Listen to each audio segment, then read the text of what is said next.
Jueves 29 de mayo de 2025, 9:50 de la noche. Pues hoy continuamos leyendo La inteligencia emocional de Daniel Goleman en la página 210. Aparte de lo dañina que resultaba la frialdad del oncólogo, tenía importancia en el aspecto médico que él no pudiera enfrentarse a la constante tristeza de su paciente. Cuando una enfermedad se ha vuelto tan virulenta, es improbable que una emoción tenga un efecto apreciable en su avance. Mientras la depresión de la mujer seguramente disminuyó la calidad de sus últimos meses de vida, aún no hay pruebas concluyentes de que la melancolía pueda afectar el curso del cáncer. Pero si dejamos de lado el cáncer, un rápido vistazo a los estudios permite inferir el papel que juega la depresión en muchas otras circunstancias médicas, sobre todo en el empeoramiento de una enfermedad una vez que ha comenzado. Los estudios muestran que sería conveniente tratar la depresión de los pacientes que sufren enfermedades graves y que están deprimidos.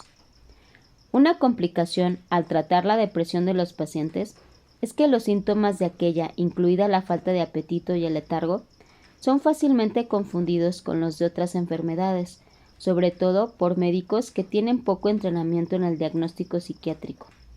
La incapacidad para diagnosticar la depresión puede en sí misma sumarse al problema, dado que supone que la depresión de un paciente como la de la llorosa paciente de cáncer de mama pasa inadvertida y no es tratada, y el fracaso en diagnosticarla y tratarla puede sumarse al riesgo de muerte en la enfermedad grave. Por ejemplo, de 100 pacientes que recibieron trasplantes de médula, 12 de los 13 que se habían sentido deprimidos murieron durante el primer año del trasplante, mientras 34 de los restantes 87 seguían vivos 2 años más tarde. Y en pacientes con fallo renal crónico que estaban recibiendo diálisis, aquellos a los que se les diagnosticó depresión grave tenían más probabilidades de morir dentro de los 2 años posteriores. La depresión fue un pronosticador más decisivo de muerte que ninguna otra señal médica. Aquí, la ruta que conecta la emoción con el nivel médico no era biológica sino referida a la actitud. Los pacientes deprimidos eran mucho más incumplidores de su régimen médico, por ejemplo, no respetaban las dietas, lo cual los colocaba en un mayor riesgo. La enfermedad cardíaca también parece exacerbarse por la depresión.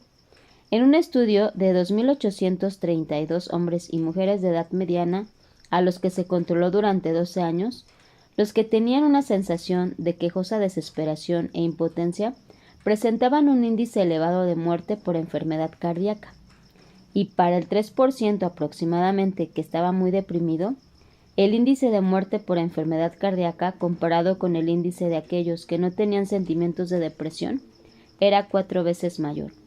La depresión parece plantear un riesgo médico especialmente grave para los sobrevivientes del ataque cardíaco. En un estudio de pacientes de un hospital de Montreal, que fueron dados de alta después de ser tratados por un primer ataque cardíaco, los pacientes deprimidos tenían un riesgo claramente más alto de morir en el plazo de los 6 meses siguientes. En 1 de cada 8 pacientes que se sentían gravemente deprimidos, el índice de mortalidad era 5 veces más elevado que en otros con una enfermedad comparable. Un efecto tan marcado como el de riesgos médicos importantes de muerte cardíaca, tal como la disfunción ventricular izquierda o una historia de anteriores ataques cardíacos. Entre los mecanismos posibles que explicarían por qué la depresión aumenta tan notoriamente las posibilidades de un posterior ataque cardíaco, se encuentran sus efectos sobre la variabilidad del ritmo cardíaco, aumentando el riesgo de arritmias fatales. También se ha descubierto que la depresión complica la recuperación de una fractura de cadera. En un estudio en el que participaron ancianas aquejadas de fractura de cadera, varios miles fueron evaluadas psiquiátricamente al ingresar en el hospital. Las que estaban deprimidas al llegar se quedaron un promedio de 8 días más que aquellas que tenían una lesión comparable pero no estaban deprimidas y tenían solo 1/3 de probabilidades de volver a caminar. Pero las mujeres deprimidas que recibieron ayuda psiquiátrica para su depresión, junto con otros cuidados médicos, necesitaron menos terapia física para volver a caminar y fueron rehospitalizadas en menos ocasiones en los 3 meses posteriores a su regreso a casa. Asimismo, en un estudio de pacientes cuyo estado era tan grave que se encontraban entre el 10% de aquellos que utilizan más servicios médicos, a menudo porque tienen enfermedades múltiples, por ejemplo, enfermedad cardíaca y también diabetes. Aproximadamente 1 de cada 6 tenían depresión grave. Cuando estos pacientes fueron tratados por su problema, el número de días por año que estuvieron imposibilitados descendió de 79 a 51 en el caso de los que tenían depresión grave y de 62 días por año a solo 18 en aquellos que habían sido tratados por depresión leve.